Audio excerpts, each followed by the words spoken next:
वापसी से तलाक एहसन बंद होगा, घर वापसी से तलाक बाइन बंद होगा, घर वापसी से तलाक किनाया बंद होगा, घर वापसी से तुम्हारा बुर्का खत्म होगा, घर वापसी से तुम्हें पूरी आजादी मिलेगी, घर वापसी से सोचने की आजादी, घर वापसी से बोलने की आजादी, घर वापसी के बाद लिखने की आजादी, घर वापसी के बाद वस्त्र की आजादी, घर वापसी के बाद वेशभूषा की आजादी, घर वापसी के बाद मेकअप की आजादी, घर वापसी के बाद खाने की आजादी, घर वापसी के बाद रहने की आजादी, घर वापसी के बाद सम्मान की आजादी, घर वापसी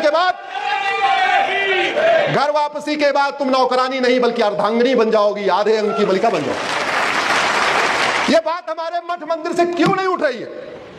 यह बात हमारे धर्मगुरु, हमारे कथावाचक, हमारे महामंडलेश्वर, हमारे आचार्य, हमारे शंकराचार्य क्यों नहीं उठा रहे? उनके पास एक छोटा सा पैकेज है, हमारे पास तो पूरी लिस्ट है। बताना चाहिए कि नहीं बताना चाहिए? बताना चाहिए। इसलिए आज हमारे कोठारी स्वामी जी बैठे हुए हैं।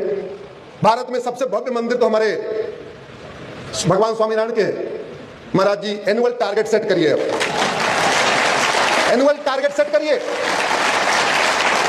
और एक बार बहन बेटियों को पता चला इतना अच्छा पैकेज है, फिर तो अपने घर वालों को डंडे मार मार के ले आएंगे। उनको आजादी की जरूरत है, उनको स्वतंत्रता की जरूरत है। किसको नहीं चाहता भाई मैं अपने तरीके से जीवन रह सकूं? हर व्यक्ति स्वतंत्र होकर रहना चाहता है, कोई गुलाम होकर नहीं मरना चाहता।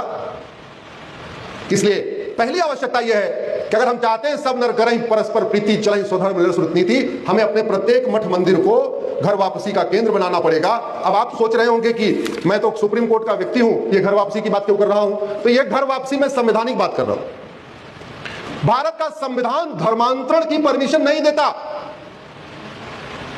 भारत का संविधान का आर्टिकल 25 फ्रीडम ऑफ रिलीजन देता है। आर्टिकल 25 पढ़िए, freedom of religion subject to public order, health and morality. Bharat का संविधान मजहब की बहुत आंशिक स्वतंत्रता देता है। भारत का संविधान रिलीजन की बहुत पार्शियल, बहुत थोड़ी सी स्वतंत्रता देता है। और जिस स्वतंत्रता देते समय भी 3 कंडीशन लगा दिया कि मजहब को फॉलो करते समय कोई ऐसा काम नहीं करोगे जिससे पब्लिक ऑर्डर डिस्टर्ब हो जाए, मजहब को फॉलो करते समय कोई ऐसा नहीं काम करोगे जिससे किसी की हेल्थ खराब हो जाए, और मजहब को फॉलो करते समय कोई ऐसा नहीं काम करोगे जो मोरालिटी के खिलाफ हो, इमोरल हो। ये बताइए धर्मांतरण कराना इमोरल है कि नहीं? जोर से बोलिए जरा। धर्मांतरण कराने से पब्लिक ऑर्डर डिस्टर्ब हो रहा है कि नहीं हो रहा है? धर्मांतरण के बाद जब आदमी कन्वर्ट हो जाता है तो देश में अशांति फैला रहा है कि नहीं फैला रहा है? अल्टीमेटली पूरे देश में अराजकता कौन फैला रहा है? कन्वर्टेड हिंदू।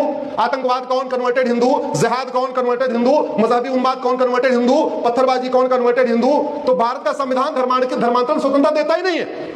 हाँ, भारत का संविधान कहता है भारत की संस्कृति को मजबूत करो, भारत की परंपरा को मजबूत करो, भारत के ज्ञान विज्ञान को मजबूत करो, इक्वलिटी सबको मिलनी चाहिए, लिबर्टी सबको मिल। प्रियम्बल पढ़िए, liberty of thought, liberty of belief, liberty of faith, liberty of worship. ये जितनी लिबर्टी दी हुई है ये धर्म में है कि मजहब में है? जोर से बोलिए जरा। धर्म में है। इसका मतलब